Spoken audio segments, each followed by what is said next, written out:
What's up, you damn gorgeous, beautiful gamers? Welcome back to Role-Playing Games. This is Mariel Corner in the internet, where we like to discuss about RPGs. If you like the content, if you like to have these conversations with Mariel and James, I would very much like to invite you, like always, to hit the like button, because it really helps me, like you have no idea. In today's guide, we're going to be speaking about Waltaquin. She is the healer of the party on the early stages of the game, but she can also be a DPS.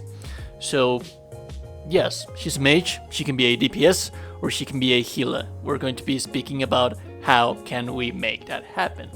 First and foremost, the basic abilities that she has on early stages of the game is skill damage boost, increased skill damage by 10%, and also EP boost level 2. This is going to allow us to spam EP more than what we are normally allowed to do with other characters. So, as for the skills, we have two wands with her. The first one is going to be staff. We have two staffs with her. The two staffs that we want to use with her. We have the knight staff and the battle staff. The battle staff is going to be our kind of healer staff. This one is going to have hurried heal, which is basically just a heal. What I like about this thing is that it's very, very low cost on EP, and the range that this thing has is amazing.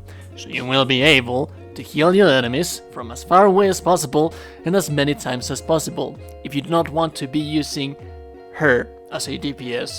Also, the cooldown for this thing is just 5 seconds, which means that you can use the entirety of the whole party to do damage, to take care of damage, and use her as a main healer with just this single little skill. This one is the one that I do not approve that much. Deal regular damage to enemies in a target area. The damage for this thing, it's not that amazing. I do have to say that the AoE damage for this skill, it's quite large. You're going to hit as many enemies as you can see in the target area, more than other AoE attacks that other units have. The problem in here is that this has a cooldown of 15 seconds, which is not ideal. If you are a healer and one of your characters is in quite of a pickle, then you're not going to be able to save him as fast as possible. He might actually die on you because of the 15 seconds cooldown, which makes this skill completely unusable if you're going to be a healer.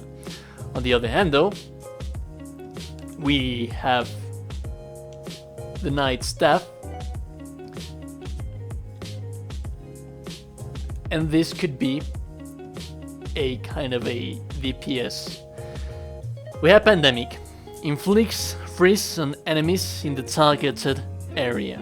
It has a 10 seconds cooldown, and we also have pandemic. Deal damage to enemies in the target area. If any of the targets have a status effect, it is passed to all the enemies in the target area.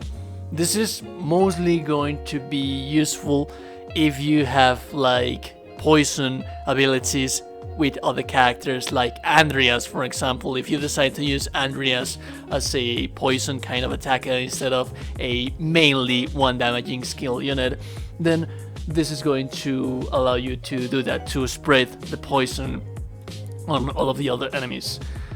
But also, since we have quite some access on the very early stages of the game to our laboratory, there are some skills that we can place, that we can give to her to make her be either a DPS or a healer. So this path that you see right here, this is going to be the healer's path. This one is going to give you 50% of the target's max HP, and then we have Sanctuary, which creates a restorative area that gradually restores HP to all allies within it. And then finally we have the Frenzied Soul, which is also again tied to HP. So if you want to use other skill, if you want to use other stuff, then you could very well unlock this thing as fast as possible here in the laboratory, it only costs 1 SP. So I would advise you that if you want to use any of the stuff with Waltaquin, then head over here and purchase this one right here. I do not advise to purchase this one. I do not believe that this is that amazing, at least not in the early stages of the game. If you increase the level of it, then it's actually going to be quite amazing, because it increases the damage of it and increases the already large targeted area. But again, this is going to be for healing purposes, and the rest of the trees, I believe those are damaging. So this one is going to be your healer's tree, and all of these other ones, they are going to be for DPS. So there you go.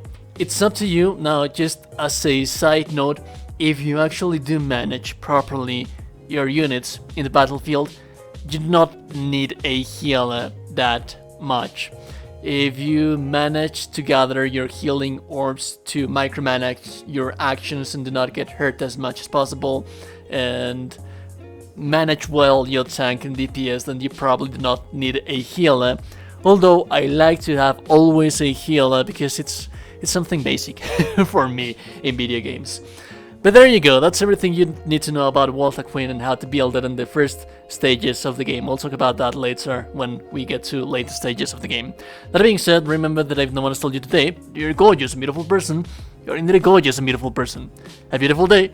Now I've seen you goddamn gorgeous and beautiful people in the next one. Goodbye.